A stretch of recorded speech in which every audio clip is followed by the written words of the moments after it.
This is the Dover Download Podcast. My name is Christopher Parker, and for the past 25 years, I've had the pleasure of working with, learning from, and talking to a variety of volunteer, staff, and community members. This podcast explores conversations, activities, and a variety of policies and programs which exist here in Dover to improve the community in one way or another.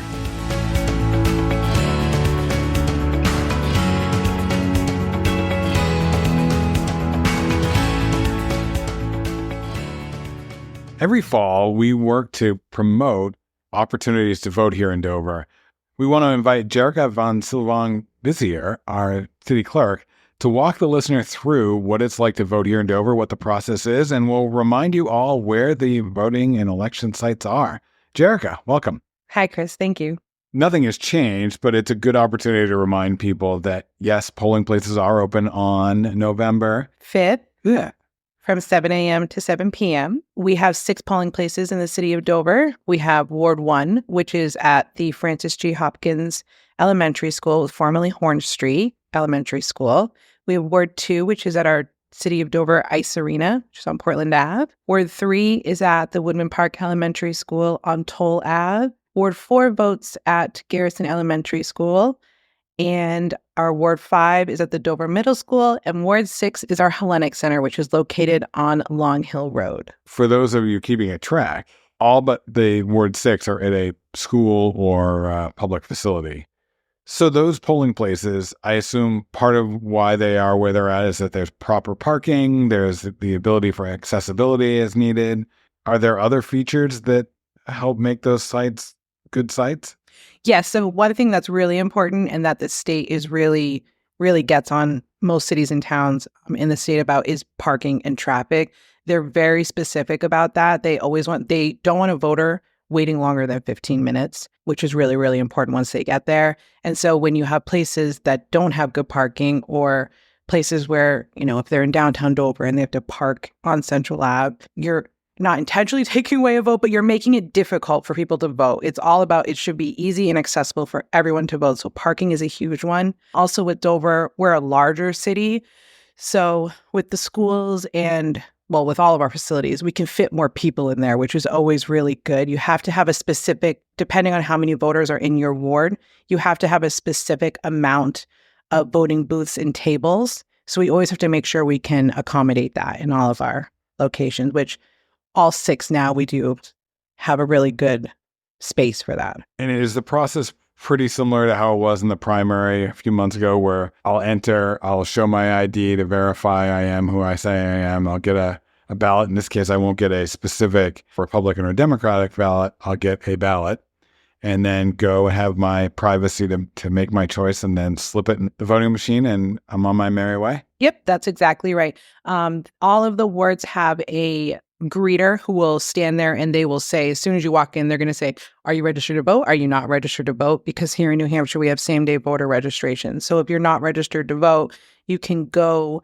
to, it's kind of off to the side, and you'll meet with the supervisor of the checklist and they'll register you and then you'll just go vote afterwards. If I'm registered to vote, do I have to pick a party or can I be undecided at this point if I register day of? Right. So for a general election, you don't need to pick a party for your ballot. For your voter registration, you still have to pick that party, Republican, Democrat, or undeclared.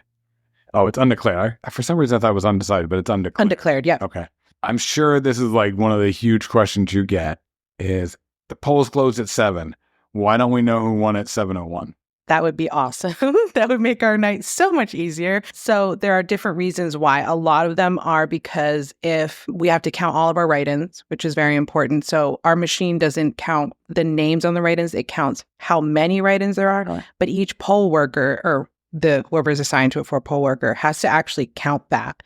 And they tally it and then they give it to me at the end of the night.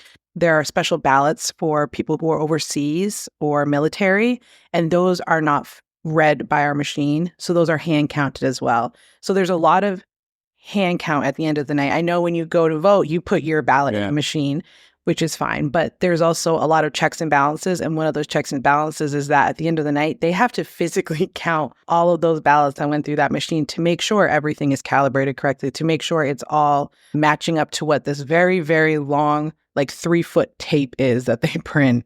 So how do absentee ballots work? Do they get counted before and start the day, or do they get counted at the end, or is it interspersed? So it starts at all of our polling places. The law is that it just has to be posted at the polling place when the moderator is going to start opening absentee ballots in the state of New Hampshire. In Dover, all of our moderators start at 1 p.m.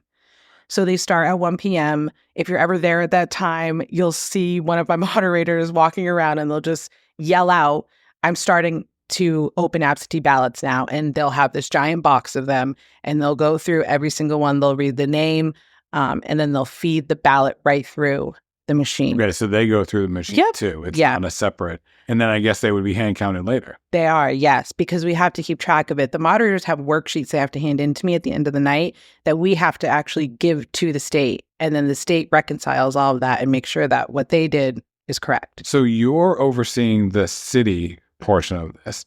Are you then reporting to the Secretary of State's office? How do you transmit the data that you've assembled from the various wards? So before the day of the election, I received this giant packet from the state, and each ward has these worksheets they have to do. So they have to record everyone who had voted, how they voted. So if it was absentee or election day, and then if there's any rejects for any reason, if someone did a ballot incorrectly and was like, "Oh shoot, I didn't want to do it that way," and then they have to find the moderator. The moderator has to get rid of that and then give them a new ballot. So they have to track that. It's a lot of checks and balances. And then the moderators at the end of the night, usually around 9 or 10, they come back to my office with all of their worksheets, including they have to provide me with 2 tapes from their machine as well at the end of the night. And then I have to go over it with them. And then we fill out what's called a return of votes. And that's that sheet that you see on the website. That's the actual sheet that you see on the website. That's one of like 4 worksheets they have to do that night. And then I put it all together in a nice packet and I bring it to the police station when I leave here that night. And then a trooper picks it up in the morning and brings it to the state house. Under armed guard. Yeah, it is. Yeah. And so there's different places. We're lucky where I can go to Dover, but like the smaller towns, if they don't have a police station that's 24 hours, we get a list and they have to go find one of the police stations and you have to email the state and let them know, hey, I brought it. Okay. So you just gone over how we count ballots, including absentee. What if I'm unable to actually be here on November 5th and I need an absentee ballot? Am I out of luck? Am I too late to get that? No, you're not too late. The state law is that you can request it up until the day before the election. Yeah. So you can do that through the mail. You can do that through email, or you can come in person. We already have the ballots in our office. So if you can come in, it's much quicker. We can get you the application. We'll hand you the ballot. You can fill it out in our hallway or at home, whatever you want to do. And then you can either mail it back or just carry it back into us. As long as we receive it before 5 p.m. on election day, your vote will be given to the moderator for election day, and they will run it through the machine. And that's the closest we have to early voting in the state. Yeah, so it's not early voting because we're not counting your ballot, but you are casting your ballot, and the moderator will run that through the machine on election day. So your votes still count. It's just like being there. It's just virtual. Exactly. So we vote. We have the results. You go through these checks and balances. You then post the information on the website. Does the state have to sign off before you post everything, or do you post it and then bring the materials to the police station and then it's out of your hands? And if the state wants to question anything, it has its whole separate process. Right. So I can put the return of votes on the website, which is what I always do that night. So that way everyone can see it as soon as we have our numbers. If there was, for whatever reason, something crazy happened, the state would call and they would say, okay, Jarek, I need you to pull Ward 4 and go over this with me because it's just not jiving. I don't see where you guys got, 10 votes for this person or 50 votes for that person. So on the ballot this year, we have the presidential election.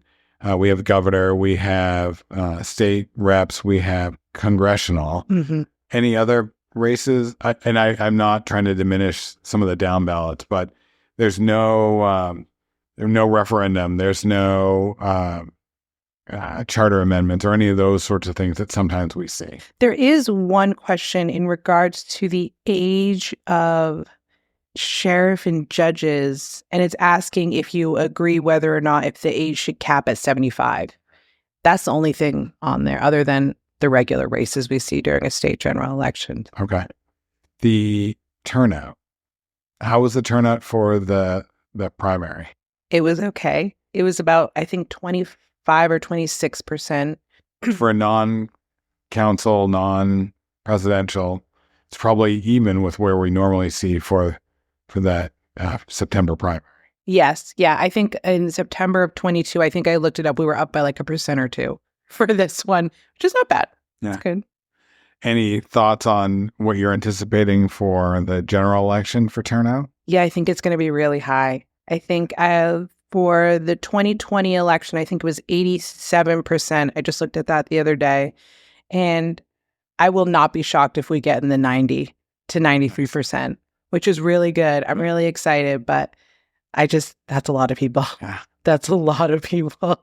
But our poll workers are ready. It'll be a good day. How many poll workers do you average each ward to have? Some of our wards are bigger than the others. For poll worker wise, our Ward 4 has a lot of volunteers. She can have anywhere between like 30 and 40 people. This one she'll probably have closer to 40, 45. That's what most of them shoot for. They don't always get that. It'll probably closer to 25 to 30. But you'll definitely see more at this one than you have in the primary or even the presidential primary. You'll see more. In some ways, I think that the poll workers are the true volunteers for democracy. I mean, they are giving up their day to come and make sure that we have a clean, clear, and fair election. Yeah. They get nothing out of it. I know they get lunch. Yeah. There's. I'm not trying to minimize the pay. They are compensated, but you're truly doing it because you want to see democracy in action, which is really nice. I've had so many people reach out to me about it, and they just say, I want to help. I don't even need to be paid. I just want to be able to help. And I love like elections and all of that stuff. So I love that. And they don't start, just so everyone is aware, they don't start at just 7 a.m. Our polls open at 7 a.m. Our poll workers are there at like 5:30 and they are ready to go. So they work hard. They do a great job. That's great. And they are, like I said, those are the true volunteers that are out there. And I know I've been in Ward 5 for a while, and I think I recognize almost all of our long-term folks that year after year. There's a couple, I used to not have to show my ID because they knew me, and I kind of like that now they don't. They ask for it, but you do see the same faces, and it's reassuring that people want to make that commitment and come out, just as it's reassuring to see some of the same people who vote at the same time as I do. All right. Well, anything else? We got 7 to 7. We got the 6 locations. We have plenty of parking. We have plenty of accessibility. Anything else the listener should know? I think it's important that they should know the last day to register to vote in the city clerk tax collection office is going to be October 28th. The supervisor of the checklist will be in session from 5:30 to 6. So my office will stay open till 6 for voter registration on that day. If you can't make it in, that's absolutely fine. You can register at the polling place on election day. It'll be the same exact process. You just let the person know checking you in that you need to register to vote. Cool. Thank you very much for sitting down with us. Thanks. Enjoy the day. Thank you. As we wind down October, Erin and Brian are here to talk to me about what is going on with our various boards, committees, and commissions. Welcome, folks. Thanks, Chris. Thanks, Chris. Brian, you want to walk us through what happened at the City Council and other non-land use boards this month? At the beginning of the month, the City Council authorized a slight increase in parking meter and permit rates and parking fines following the review and endorsement of the Parking Commission. And Chris, all this money that's collected by the parking meters, permits, and fines, they go into a dedicated account. This is not just general fund money. That's correct? Right. It goes into the Parking Activity Fund specifically to forward the costs and expenses generated from our metered managed parking system. And that was the topic of a workshop in August, just looking at the sort of current needs and future needs of the parking needs of the city and what money might be needed for those. Correct. On August 7th, the parking manager and I, as well as the Parking Commission chair, presented some information to the City Council about why the rates were suggested to be increased, why the fines were suggested to be increased, and what the return on the investment would be.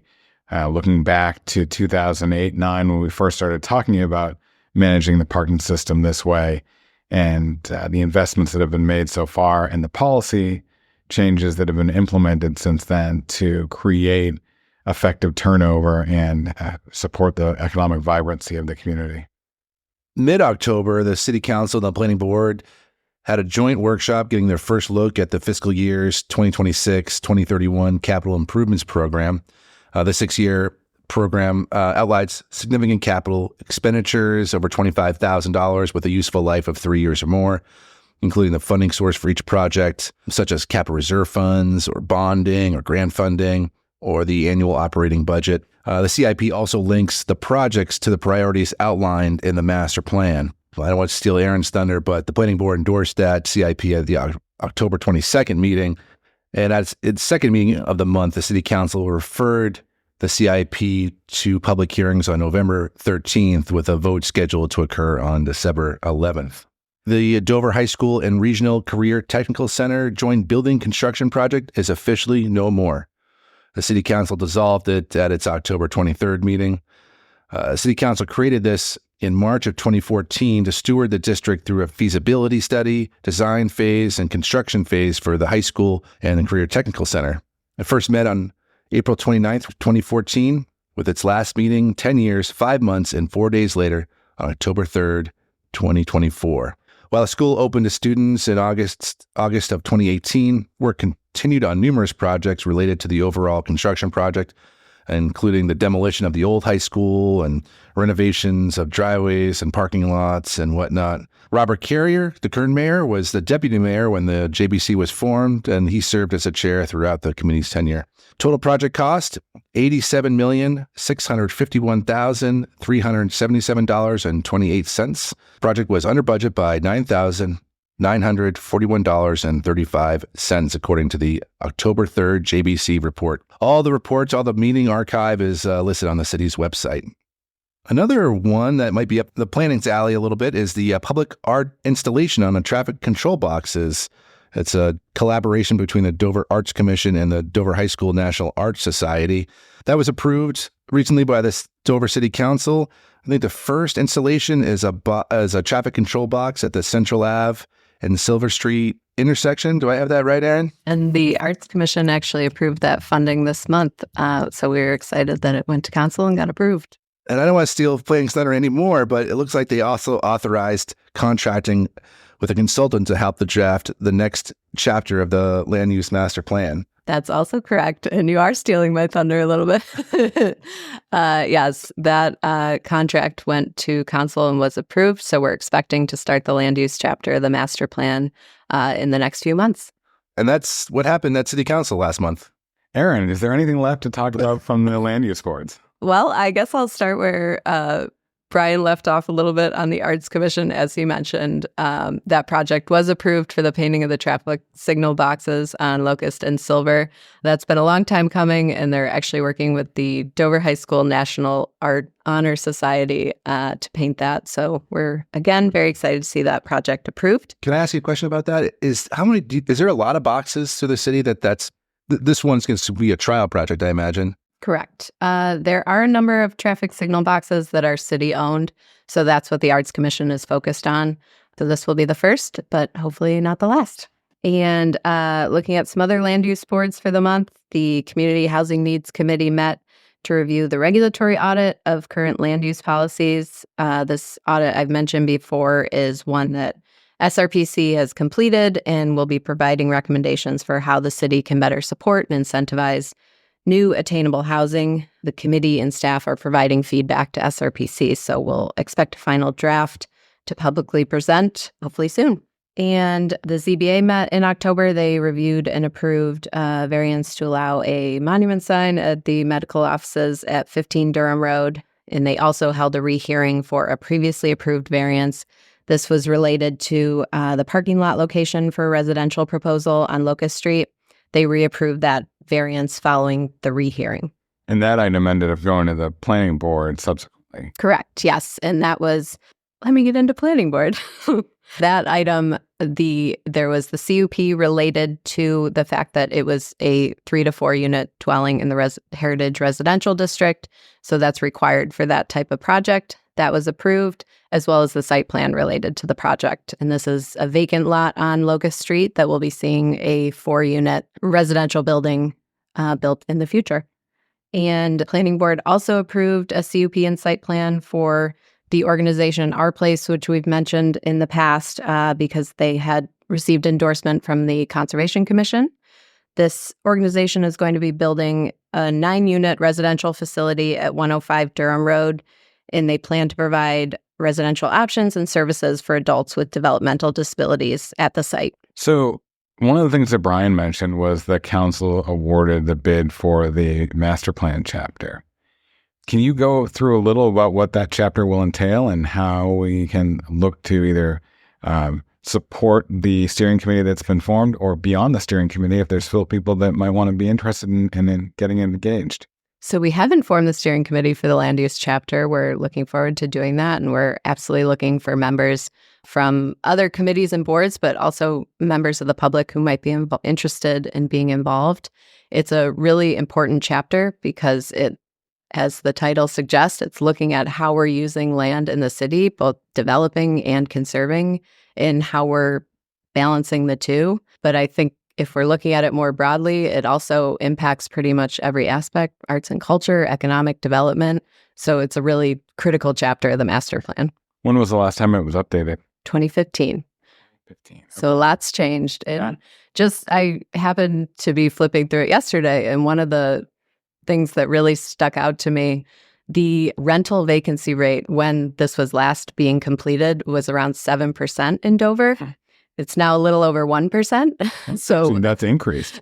For a while, it was below 1%. Correct. And so a lot has changed in that period since the chapter was last updated. So again, it's a crucial chapter to review. A good example of why it's so crucial, that 2015 chapter was the one that recommended the cottage-style housing and looking at using the size of a unit to help create attainable units by recognizing that smaller units typically cost less to build and they can be rented or sold for less, typically. And it will be an interesting time to review some of those recommendations from 2015, see where we're at and how we can move forward. Similar to the audit that I mentioned, looking at how the city can support and incentivize new attainable units, what we got right in 2015, what we are still working towards. Again, it's a good time to review. Good. Is there anything either one of you thinks that we haven't covered that we should cover today? Well, I want to mention, since we're talking about the master plan, we have another chapter wrapping up, the Conservation and Open Space chapter. The Conservation Commission heard an update on the chapter this month, and we actually received a first draft of the chapter. So staff, steering committee members, and other commissions and board members will be providing feedback, and that will be we're planning for it to go to planning board in December for potential adoption. Sounds good. Well, that sounds like we've had a lot of activity as we wrap up the fall, and I look forward to talking to you both in November and then in December, which typically are slower months, but with the capital improvements program being the focus, I'm sure we'll have some fun to talk about. Thanks for listening to the Dover Download this week. If you like what you heard, subscribe through your favorite podcast aggregator. And if you have something you want to hear a topic on, let us know. Finally, this is just one of the many ways we share information about the city of Dover. You can subscribe to the Dover Downloads email newsletter every week or other newsletters that we have by going to the City of Dover homepage, www.dover.nh.gov. Have a great week.